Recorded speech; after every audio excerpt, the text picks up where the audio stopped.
தமிழகத்தில் தொழில் தொடங்க RGBSI நிறுவனத்துடன் புரிந்துணர்வு ஒப்பந்தம் முதலமைச்சர் மு.க.ஸ்டாலின் முன்னிலையில் கையெழுத்தானது. தற்போதைய அண்மை செய்தி. அமெரிக்காவின் சிகாகோ விமான நிலையத்திலிருந்து சென்னைக்கு புறப்பட்டார் முதலமைச்சர் மு.க.ஸ்டாலின்.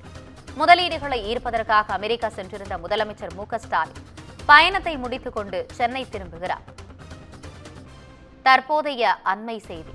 முதலீடுகளை ஈர்ப்பதற்காக அமெரிக்கா சென்ற முதலமைச்சர் மு.க.ஸ்டாலின் புரிந்துணர்வு ஒப்பந்தங்களை முடித்துக் கொண்டு சென்னை திரும்பவுள்ளதாக தகவல் வெளியாகியுள்ளது. முதலமைச்சர் மு.க.ஸ்டாலின் முன்னிலையில் RGBSI நிறுவனத்துடன் புரிந்துணர்வு ஒப்பந்தம் கையெழுத்தானது. இதுகுறித்த கூடுதல் விவரங்களுடன் இணைகிறார் எமது தலைமை செய்தியாளர் சிவா. வணக்கம் சிவா, உங்களுடைய கூடுதல் விவரங்களை சொல்லுங்க. ஆனந்தி, முதலமைச்சர் மு.க.ஸ்டாலின் 17 நாட்கள் அமெரிக்கா பயணம் திட்டமிடப்பட்டிருந்த நிலையில முன்னதாகவே அவர் தற்போது அமெரிக்காவிலிருந்து சென்னை திரும்புவதற்கான ஒரு திட்டத்தை வகுத்திருப்பதாக தகவல் வெளியாகியிருக்கிறது. எனவே பல்வேறு தொழில் முதலீட்டு புரிந்துணர்வுகளை மேற்கொண்டிருக்கக்கூடிய முதலமைச்சர் தற்போது சிகாகோவிலிருந்து சென்னை புறப்பட்டிருக்கிறார். சென்னை புறப்படுவதற்கு முன்பாக தமிழ்நாட்டினுடைய தொழில் முதலீடுகளை ஈர்க்க வேண்டும் என்ற வகையில RGBSI என்ற நிறுவனத்துடன் 100 கோடி ரூபாய் முதலீட்டில் ஓசூரில் மேம்பட்ட மின்னணு மற்றும் டெலிமாட்டிக்ஸ் உற்பத்தி நிறுவனத்தை அமைப்பதற்கான புரிந்துணர்வு ஒப்பந்தம் என்பது முதலமைச்சர் மு.க.ஸ்டாலின் முன்னிலையில் போடப்பட்டிருக்கிறது. குறிப்பாக இந்த அமெரிக்க பயணம் என்பது சான் பிரான்சிஸ்கோவில் தொடங்கி சிகாகோவில் நிறைவடைந்திருக்கிறது.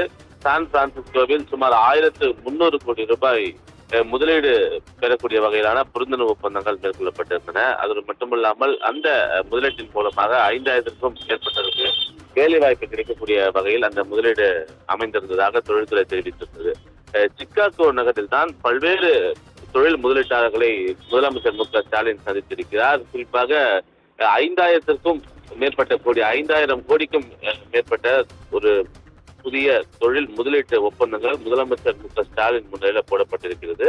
அந்த அடிப்படையிலேயே இந்த ரேபிட் குளோபல் பிசினஸ் சொல்யூஷன் என்ற ஒரு நிறுவனம் பல்வேறு நிறுவனங்களுக்கு பணியாளர் மேலாண்மை, பொறியியல், தரமான வாழ்க்கை சுழற்சி மேலாண்மை மற்றும் தகவல் தொழில்நுட்ப தீர்வுகளையும் பல துறைகளுக்கான மேம்பட்ட மின்னணு மற்றும் தொழில்நுட்ப தீர்வுகளையும் வழங்கக்கூடிய இந்த நிறுவனத்தினுடைய ஒரு புதிய புரிந்துணர்வு ஒப்பந்தம் என்பது முதலமைச்சர் மு.க.ஸ்டாலின் முன்னிலையில 100 கோடி ரூபாய் மதிப்பீட்டில் ஓசூரில் மேம்பட்ட மின்னணு மற்றும் டெலிமாட்டிக்ஸ் உற்பத்தி நிறுவனத்தை அமைப்பதற்காக போடப்பட்டிருக்கிறது.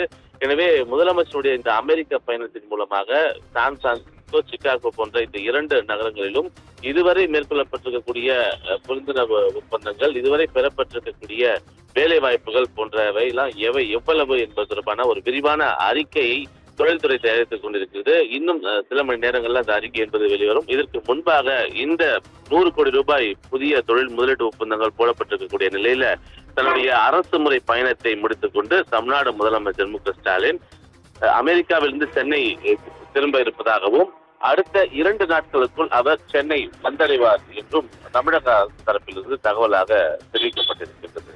ஆனந்தி, உங்களுடைய விவரங்களுக்கு நன்றி சிவா.